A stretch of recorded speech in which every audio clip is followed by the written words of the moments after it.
आरोप देवेंद्र फडणवीस यांच्यावर केलेले आहे, कसं पाहता, काय सांगा?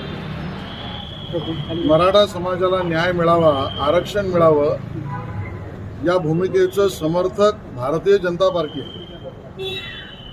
किंबहुना आताही मनोज जरांगे यांनी केलेल्या आंदोलनामध्ये मराठा समाजालाच अधिक न्यायिक मिळावं या त्यांच्या मागणीला सभागृहामध्ये मी स्वतः आणि आम्ही सगळ्यांनी समर्थन दिलं आहे.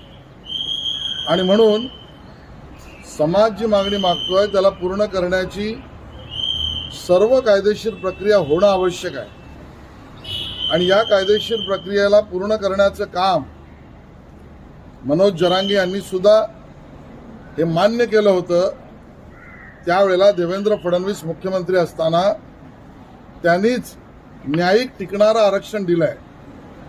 आणि त्यामुळे न्यायिक टिकणारं आरक्षण देणाऱ्या देवेंद्रजींवर असे बिनबुडाचे आरोप करणं हे आम्हाला मान्य नाही, ते असमर्थनीय आहे.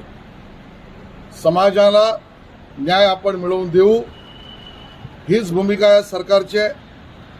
माननीय मुख्यमंत्री एकनाथ शिंदेजींनी छत्रपती शिवाजी महाराजांच्या पायाकडे शपथ घेऊन आताच 10% टिकणारं आरक्षण दिलंय. अन्य जे विषय प्रलंबित आहेत ते प्रलंबित विषय सुद्धा चर्चेतनं सुटले जाऊ शकतात, सोडवले पाहिजेत. या सगळ्यामध्ये कुठलाही राजकीय रंग आणणं हे मराठा समाजाला मान्य नाही. मराठा समाज राजकारणाच्या विरहित राहून समाजाला न्याय मिळण्याच्या भूमिकेवरच काम करतोय. आणि म्हणून या बाबतीत राजकारण करता कामा नये हीच समाजाची भूमिका आहे.